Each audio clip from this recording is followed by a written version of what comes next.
আমরা প্রায় ১ বছর ধরে কোনো রকম জয়েন করাইনি। অনেকে আবেদন আমাদের দিয়ে আসছিল। কিন্তু আমাদের কোথায় যেন মনে হয়েছে যে যারা এসে দলকে সমৃদ্ধ করবে তাদেরকেই নেওয়া উচিত। যারা নিজের স্বার্থে আসতে চাইছে তাদেরকে বেছে, বেছে আমাদের সেই অবশ্যই আমাদের সেই দিকটা আমাদের নজর রাখতে হয়েছে।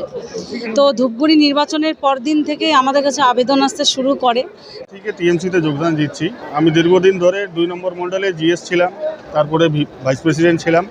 কিন্তু দলটার মধ্যে আমরা কাজ করে দেখতেছি না ওরকম আমাদের কারো হেল্প করতে পারবো বা আদর্শ নীতি ওরকম দেখতে পারলাম না।